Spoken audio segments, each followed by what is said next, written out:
Brea Grant is one of the most versatile artists I've had the privilege of becoming friends with over my 2 decades in the business so far.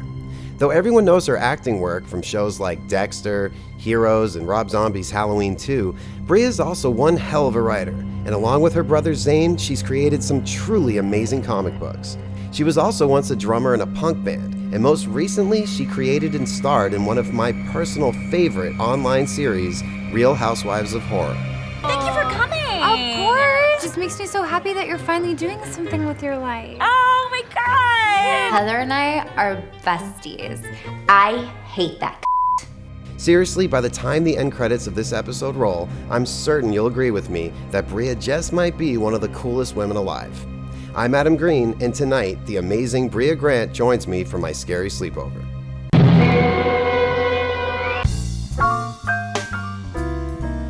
What's up with all this food? I might have gone a little bit overboard, but I know that Brea is vegan, and I think she said she was gluten-free, but I can't remember. Actually, there's a whole story for this because I called Lynch, because, you know, his wife is vegan and his kids are vegan, and I'm like, I know how to find vegan food, but I don't know how to find little kid vegan food. Like, the whole point of this is, you know, we eat garbage each night. But I don't know if he knew what he was talking about, because he said to get, like, gummy bears or worms or whatever, but there's gelatin in this, so I'm not sure. But with all of this, I'm pretty sure I nailed it. Hi. Hi. How are you? I'm good. How are you? I'm good. I'm good. So, for tonight, I got all this food. Oh, I'm good. I already ate.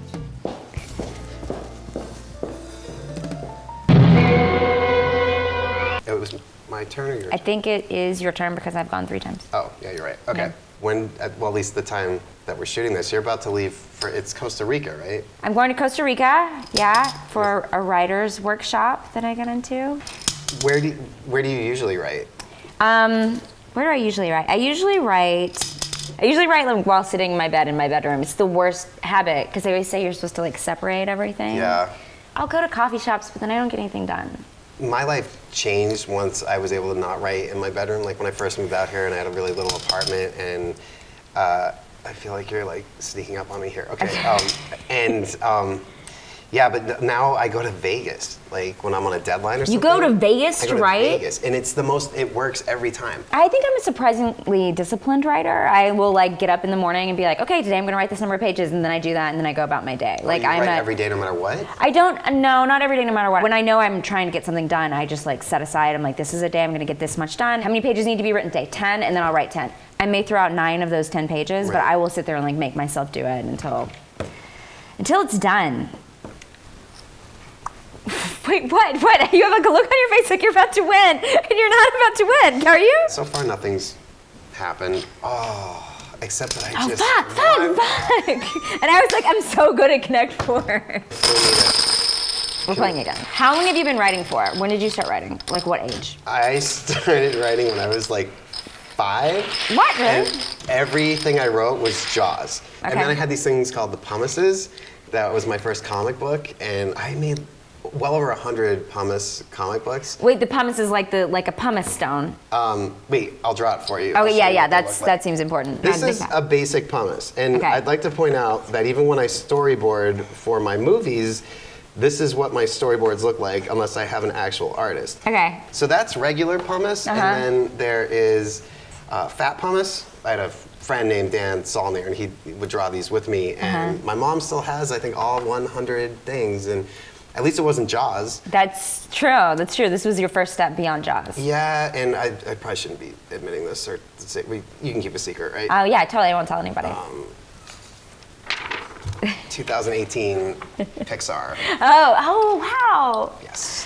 Congratulations on that. That's why I'm just doing stuff like this scary sleepover thing. Yeah, just like, you know, you gotta have your fun before you really get to work. Or just the fact that I'm never gonna have to work again. Oh, no kidding, right? I when they mean, make the ride at Disneyland and stuff. what would you do if you never had to work again?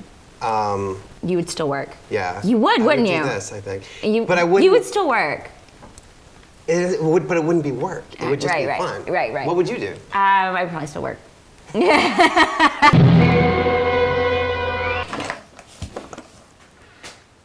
What's that? All right.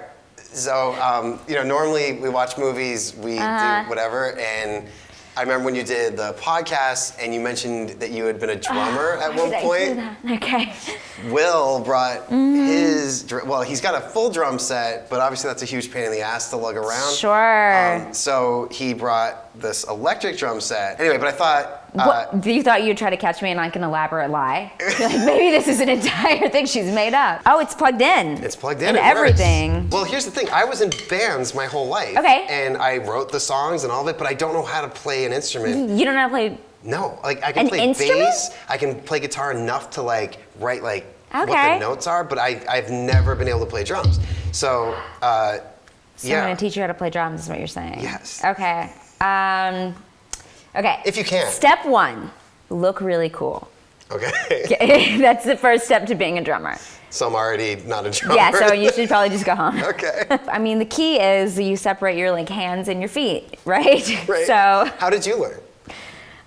listening to like Less Than Jake records and stuff when Less I was Than in Jake? like 9th grade. I have 2 Less Than Jake records. Our first movie opens with History of a Boring Town. Really? Yes. God, what a throwback. I know. I've never met a single other person who even knows that. My band also opened for Less Than Jake later in my life. So Really? It's a big come around, you know, everything came back around for me. Okay, so I think the key is, what's the key? The key is to, I don't know. So the easiest beat to learn, okay, how the fuck Do you want to do it with one arm like the Def I don't know how to do that, I can't do that. So I think the easiest beat to learn, and you'll appreciate this as someone who listened to Less Than Jake, you do the hi-hat and the bass drum at the same time. So it's like this, and then this, and that's all you do. And then you could do that, and that's like what punk bands do. So you're you know? doing the hi-hat and So it's the these bass drum at the shifts, same time? like that. It's like, See, I'm already confused. okay, or you can keep a steady beat with this and do this. I don't know how to teach drums, that's the problem.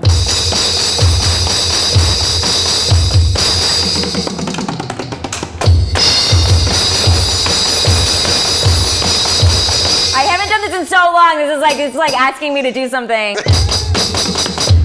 Oh, Oh, sorry. I was gonna glue that down. no, it's fine. What? All right, ready? You're gonna try it, because I'm gonna feeling try. like totally on display. Here, I'll take this.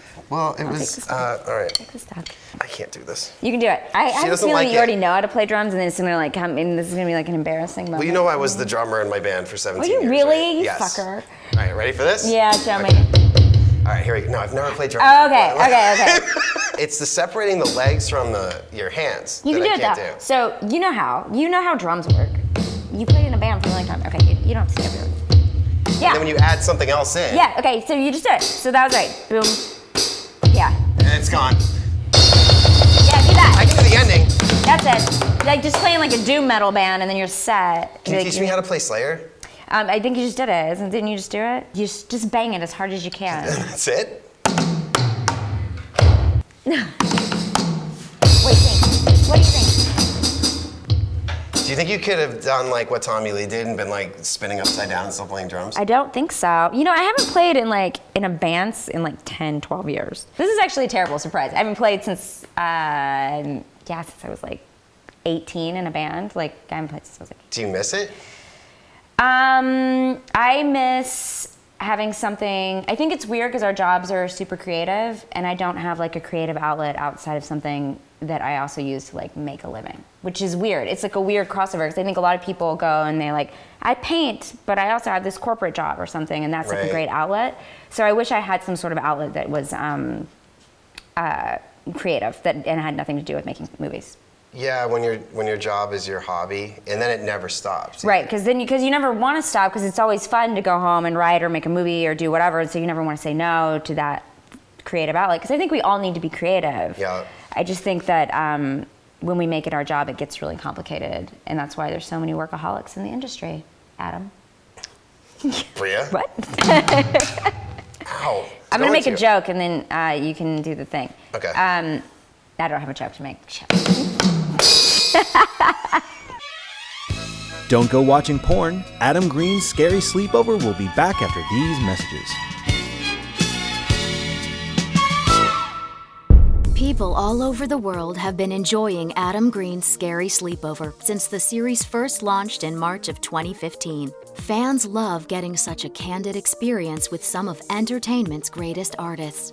And they especially love the fact that ArieScope provides the popular series for free. Together, we've laughed, we've cried, we've seen Adam naked, we've harassed Saw franchise director Darren Bousman in the middle of the night. We've eaten crickets with the bald guy who played Jason Voorhees in the Friday the 13th remake.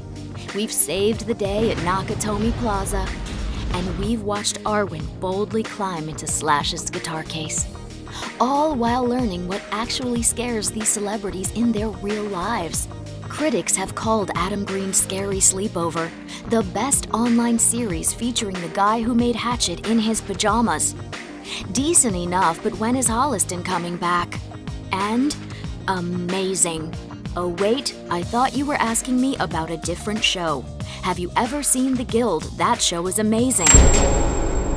But making Scary Sleepover isn't all fun and games behind the scenes. The average episode takes between 40 and 60 hours of work a week, from filming to completion. And each season takes 4 months to make from start to finish. It's work that is not only done for free, as a gift to the fans, but work that takes the ArieScope team away from their families. What you don't see much of on screen is Arwen playing fetch with her ball. And that's because no one has time to throw it for her. But you can make a difference. Every time you donate to Scary Sleepover, you not only make it possible for the series to remain free, you also increase the possibility of more seasons being made. You help keep the ArieScope studio open. You help keep the guys supplied with drugs that it takes to actually work here. You help keep Sleepover's director Sean Becker going to his weekly eating disorder meetings. Get the fuck out of here! I'm so fat! And best of all, Arwen has her ball thrown in your name every single time you donate. Just click on the Throw Arwen a Ball option in ArieScope.com's Buy Stuff store. Donate whatever you feel is appropriate for the countless hours of free entertainment and candid access to the stars that Sleepover provides you with. And Arwen will have her ball thrown for her in your name. There's nothing to buy, nothing to mail, and nothing to watch. Just a simple donation. And you taking our word for it that Arwen's ball was indeed thrown for her because we don't have time for that other bullshit. It's that easy. You'll not only be helping keep Scary Sleepover keep going, you'll be making everyone's favorite Yorkie mascot feel loved. So what are you waiting for? Donate to Scary Sleepover by throwing Arwen a ball today. Because without your support, the slumber party will say goodnight forever. Or the series will have to be pay to watch, one or the other. Donate today. Unless you hate puppies. You don't hate puppies, do you? Paid for by the Committee of No One, because no one gets paid for shit around here, including this fucking voiceover I just did. Stay in school. And now back to Adam Green's Scary Sleepover. I ate a lot of Pop-Tarts as a kid. I would eat Pop-Tarts for breakfast every morning. Really? Isn't that crazy? That is crazy. Like when I was in, all the way through high school, every morning I would have a Pop-Tart or a donut and a Dr. Pepper for breakfast. Oh my God. Out of curiosity, what are you most scared of? I mean, you've worked Your on some... segue was not good. Sorry, do it again. I'm not good at segues. Sorry. But in all seriousness, though, you've worked on some pretty scary things. You've created scary comic books, but in real life, what do you think you're most scared of? My dad got diagnosed with Alzheimer's about, at this point it must be 4 years ago. And, but he was sick for a while. We didn't really know, but we had a feeling.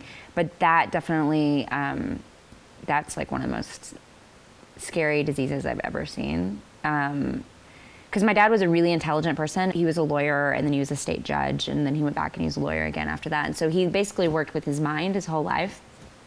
And that's really how he defined himself, as an intelligent person who used his brain, to do everything. He was just really smart, and brought himself up from, basically complete poverty, in Louisiana with his dad was a traveling preacher, not a joke. Right. And became a judge and lawyer and did all these wonderful things with his life. And then just to watch his mind really fade in this really, really heartbreaking kind of way is so scary.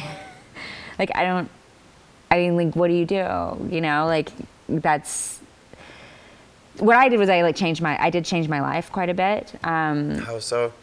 I mean, basically, I did change my health a lot. Like, I pay attention to the amount of stress that I'm under. So they don't know what causes Alzheimer's. You know, there's all these studies, and I'm on like every study list, and I'm actually trying to get into like studies, like to get on like early Alzheimer's drugs and all these kind of things. But, you know, they say sleep is a big one.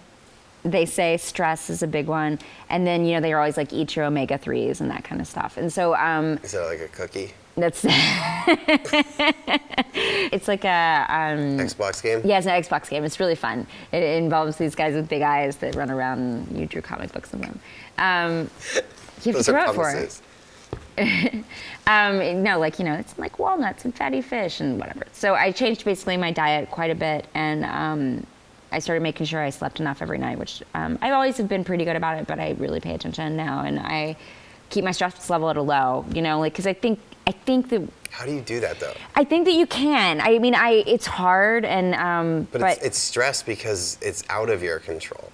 No, it's not, because you can't control. The only thing you can control is yourself. That's literally the only thing you can control, is how stressed you are.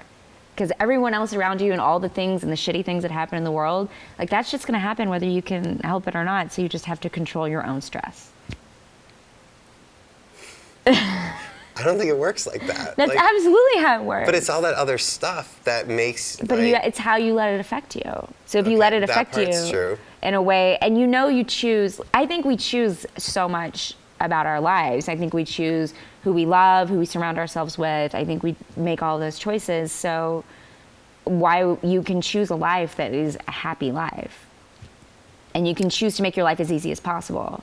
Well, I definitely believe you can choose how you're going to make your life. You can choose how you're going to be. You can choose the people you're going to be around and stuff. Do you think you can choose who you're going to love? You could be like, I'm going to decide to love that person. Okay, you gotta think you can choose who you're going to love.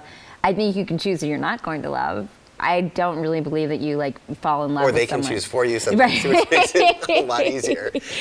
I think that you can recognize that maybe the situation or the person you're with is not the right person, and then you choose to be with someone else. And I think you choose. I don't think love is easy. I think you. I do. You think love is easy? No. I do think that. So I grew up as a girl. Okay.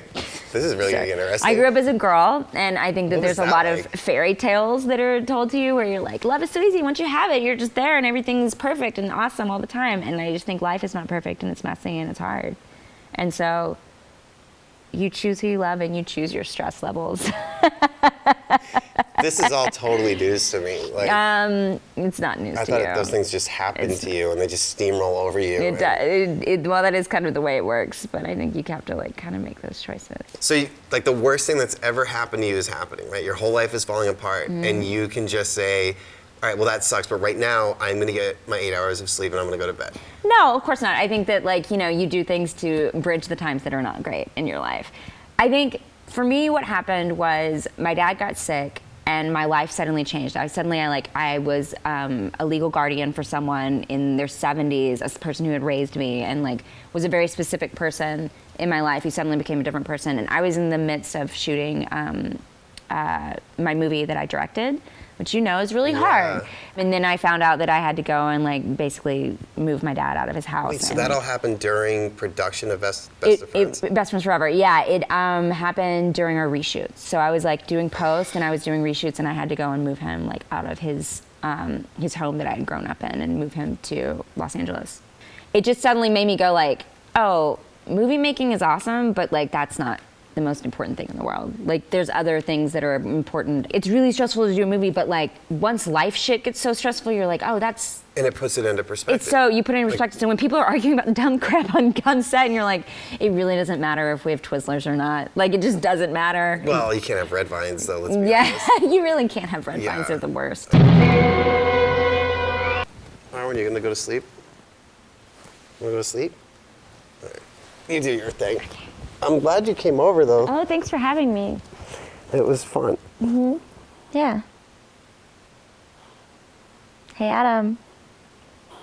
What? Why did the chicken cross the road? Why? To get to the other side.